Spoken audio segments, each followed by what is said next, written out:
মাঝে মধ্যে মিষ্টি খেতে যখন খুবই ইচ্ছে হবে, ঘরে থাকা কয়েকটি উপকরণ দিয়ে লোভনীয় স্বাদের এই মিষ্টিটা একবার ট্রাই করে দেখতে পারেন। খেতে যেমন মজার তেমন বানানো অনেক সহজ। প্রথমে একটি মিক্সিং বোলে ছোট বাটির 1 বাটি কাঁচা সুজি নিয়েছি। এবার নেব ওই বাটির 1 বাটি চিনি।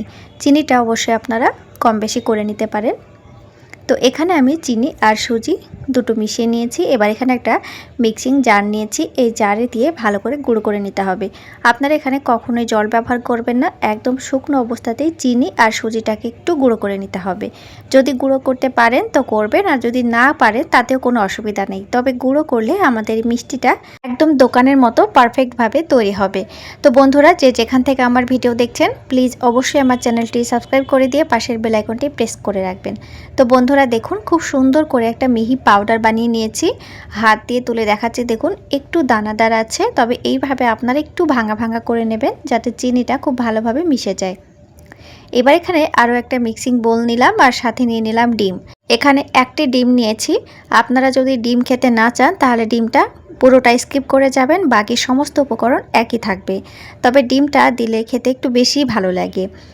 এবার এই ডিমের ভেতরে 2 চা চামচ রিফাইন্ড অয়েল দিয়ে আবারও ভালো করে ফেটিয়ে নিতে হবে। সমস্ত উপকরণ আমরা এক এক করে ব্যবহার করব। একেবারেই সমস্ত উপকরণ আমরা দেব না, স্টেপ বাই স্টেপ উপকরণগুলো মেশালে খুবই ভালো হবে। এবার যে বাটির মাপে চিনি আর সুজি নিয়েছিলাম ওই বাটিরই 1 বাটি টক দই দিয়ে দিলাম।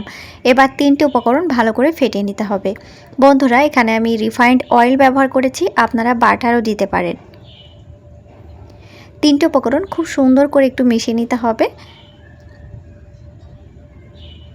দেখুন খুব সুন্দর করে মেশানো হয়ে গেছে। এই পর্যায়ে যে গুঁড়ো করা আমাদের সুজি আর চিনির মিশ্রণটা ছিল সেটা দিয়ে দেব। 2 চা চামচ পরিমাণে গুঁড়ো দুধ অ্যাড করে দেব। আপনারা গুঁড়ো দুধটা নাও দিতে পারেন, পুরোটা স্কিপ করতে পারেন, আবার গুঁড়ো দুধটা আরেকটু বাড়িয়েও দিতে পারেন। 1 চিমটে লবণ অ্যাড করে দেব। যে কোনো মিষ্টি খাবার একটু লবণ অ্যাড করলে খেতে খুবই ভালো লাগে। আপনারা খেতে না চাইলে প্লিজ অবশ্যই স্কিপ করে যাবেন। এবার ভালো করে ব্যাটার বানিয়ে নিতে হবে। তো বন্ধুরা, এখানে আমরা জল, দুধ আর কোনো কিছুই অ্যাড করব না, যেহেতু এখানে আমরা ডিম আর দইয়ের যে মিশ্রণটা আগে তৈরি করে রেখেছিলাম ওই মিশ্রণে খুব সুন্দরভাবে ব্যাটার হয়ে যাবে। যদি মনে হয় ব্যাটার একটু শক্ত হয়ে যাচ্ছে তাহলে আপনারা এখানে তরল দুধ বা জল অ্যাড করতে পারেন, তবে একদম নর্মাল ব্যবহার করবেন, খুব গরম বা খুব ঠান্ডা দেবেন না। যেহেতু এখানে আমরা প্রথমে ডিম ব্যবহার করেছিলাম, তো ডিমের আষ্টে গন্ধটা দূর করার জন্য ভ্যানিলা এসেন্স আমি 2 ফোঁটা মতো দিয়ে দিলাম। আপনারা যে কোনো ফ্লেভার এখানে অ্যাড করতে পারেন, আবার নাও দিতে পারেন। তবে এখানে এসেন্সটা ব্যবহার করলে খুব সুন্দর একটা ফ্লেভার আসে, খেতে খুবই ভালো লাগে। তো দেখুন আমাদের ব্যাটার পুরো রেডি হয়ে গেছে। এবার সব শেষে আমরা এখানে অ্যাড করব বেকিং পাউডার। তো এখানে বেকিং পাউডারের মাপ আছে চা চামচের 1 চা চামচ, একদম উঁচু করে দিয়েছি। এবার ভালো করে ফেটে নিতে হবে 1 থেকে 2 মিনিট হাতে সময় নিয়ে। বন্ধুরা, ব্যাটার খুব পাতলা হবে না, একটু ভারী ব্যাটার হবে দেখুন। আর এই ব্যাটার থেকে আমরা ইনস্ট্যান্ট মিষ্টিগুলো বানিয়ে নিতে পারবো। 5-6 মিনিটের জন্য ঢেকে রেখে অপেক্ষা করার কোনো দরকার নেই, একদম ইনস্ট্যান্ট বানানো যাবে। তো বন্ধুরা, এখানে আমি একটা স্টেনলেসের ছোট থালা নিয়েছি।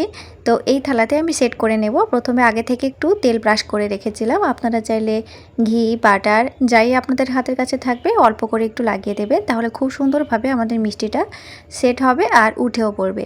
একটু ঝাঁকিয়ে দেব, ভেতরে বাতাস থাকলে বেরিয়ে যাবে। তো বন্ধুরা, আপনারা এই ব্যাটারটা যে কোনো মোল্ডে সেট করে নিতে পারেন, কেকের মোল্ডে সেট করতে পারেন। আপনারা যেই রকম শেপে বানাবেন সেই রকম শেপ দিয়ে সেট করে নেবেন। এখানে একটা লোহার কড়াই নিয়েছি, আর কড়াইতে আমি এখানে দিয়েছি লবণ, চাইলে আপনারা বালিও দিতে পারেন। লবণটাতে আমি অনেকবার কেক বানিয়েছি, তো লবণের কালারটা একটু চেঞ্জ হয়ে গেছে। তো দেখুন আমি এখানে 10 মিনিটের জন্য প্রথমে গরম করে নিয়েছিলাম কড়াইটা। এবার আমি এই প্লেটটা বসিয়ে ঢাকনা দিয়ে রেখে দিলাম। 10 মিনিট পরে আপনাদেরকে দেখাচ্ছি, দেখুন কত সুন্দরভাবে আমাদের এই মিষ্টিটা রেডি হয়েছে। আর দেখুন অনেকটা বুদবুদ উঠেছে, চারিদিক থেকে দেখুন অনেকটা ফুটো ফুটো হয়ে গেছে। তো এবার আমি মোল্ড আউট করে নিচ্ছি। একদম অল্প সময়ের মধ্যে যখন মিষ্টি খেতে খুবই ইচ্ছে হবে, আপনারা ঝটপট এই মিষ্টিটা একবার ট্রাই করে দেখতে পারেন। অনেক মজার হয় খেতে, আর সাথে এতটা স্পঞ্জি হয়। তো বন্ধুরা, মিষ্টিটার তলার দিকটা কিন্তু এইরকম একটু পোড়া পোড়া হবে আর একটু কালার আসবে, সাথে ব্রাউন কালার ধরলে দেখতে বেশি ভালো লাগবে, সাথে খেতেও ভালো লাগবে। এবার দেখুন কতটা ফুলে উঠেছে, দেখুন একদম স্পঞ্জি হয়েছে, দেখুন তুলোর মতো নরম তুলতুলে হয়েছে। চলুন কেকটা বা মিষ্টিটা এক সাইডে রেখে দিয়ে আমরা এবার সিরাপ বানিয়ে নেব। সিরাপের জন্য এখানে 2 কাপ চিনি নিয়েছি আর সাথে 1 কাপ মতো জল দিয়ে একটু আঠালো চিটচিটে সিরাপ বানিয়ে নেব। প্রথমে কেকটিতে আমরা চিনি ব্যবহার করেছি, তো চাইলে আপনারা এখানে একটু মিষ্টি কম দিয়েও সিরাপটা বানিয়ে নিতে পারেন। দেখুন হাতা দিয়ে বা চামচ দিয়ে তুললে একটু আঠালো ভাব দেখাবে, তখনই আমরা গ্যাসের আঁচটা অফ করে দেব। দেখুন এবার এই কেকটা পুরোপুরি ঠান্ডা হয়ে গেছে আর আমাদের সিরাপ গরম আছে। এখানে একটা কাঁটা চামচ দিয়ে ঠিক এইভাবে একটু ফুটো ফুটো করে দিতে হবে, যাতে সিরাপটা খুব ভালোভাবে টানে। আর সিরাপ যত বেশি টানবে তত খেতে ভালো লাগবে। এবার উপর থেকে আমি সিরাপটা দিয়ে দিচ্ছি অল্প অল্প করে। দেখুন সিরাপটা দেওয়ার সাথে সাথেই অটোমেটিক টেনে নিচ্ছে। আর আমরা এইভাবে সিরাপটা অনবরত দিতে থাকবো যতক্ষণ না একদম সফট হয়ে যাচ্ছে। অল্প অল্প করে ঠিক এইভাবে আমরা সিরাপটা দিতেই থাকবো। যখন মিষ্টি খেতে খুবই ইচ্ছে হবে, একদম অল্প সময়ের মধ্যে এই রেসিপিটা শুধু একবার ট্রাই করে দেখবেন। সবচাইতে মজার বিষয় হলো রেসিপিটা বানিয়ে আপনারা 2-3 দিন ফ্রিজে রেখে খেতেও পারবেন। দেখুন আমি আস্তে আস্তে যতটুকু সিরাপ ছিল সবই আমি এই কেকের ওপরে দিয়ে দিয়েছি। কেকটা এখন পুরো নরম হয়ে গেছে আর দেখুন কতটা রস টেনে নিয়েছে। তো এবার আমি কেকটাকে সুন্দর একটা শেপ দিয়ে কেটে নিচ্ছি। আপনারা আপনাদের ছোট বড় শেপ দিয়ে কেটে নিতে পারেন। আমি একটু ডাইস আকারে কাটছি আর কি, দেখতে বেশি ভালো লাগবে তাই। দেখুন এইভাবে যখন কাটা হয়ে যাবে তখন আমি আবার উল্টো দিক দিয়ে ছোট ছোট করে একটু পিস পিস করে কেটে নেব। দেখতে ভালো লাগার জন্য উপর থেকে কিছুটা ড্রাই কোকোনাট ছড়িয়ে দেবো। চাইলে আপনারা কাঁচা কোরানো নারকেল ছড়িয়ে দিতে পারেন। আপনাদের পছন্দ মতো যে কোনো বাদাম ছড়াতে পারেন, সেটা আপনাদের পছন্দের উপর নির্ভর করবে। আবার যদি আপনারা না চান তাহলে কিছু নাও দিতে পারেন। এমনিতেই মিষ্টিটা খেতে খুবই সুন্দর লাগে। চলুন বন্ধুরা এবার একটি মিষ্টি উঠে দেখানো যাক। দেখুন একটুও ভেঙে যাবে না। আর আমি একটু ছোট সাইজ করে কেটেছি, দেখতে বেশি ভালো লাগবে। চাইলে আপনারা ছোট বড় করে নিতে পারেন।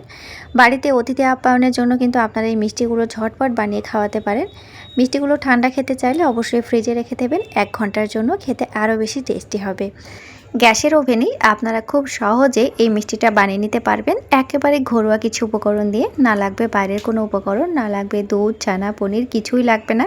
শুধু 1 কাপ সুজি দিয়ে এইরকম লোভনীয় স্বাদের মিষ্টিটা প্লিজ বাড়িতে অবশ্যই একবার ট্রাই করবেন, আপনাদের খুবই ভালো লাগবে।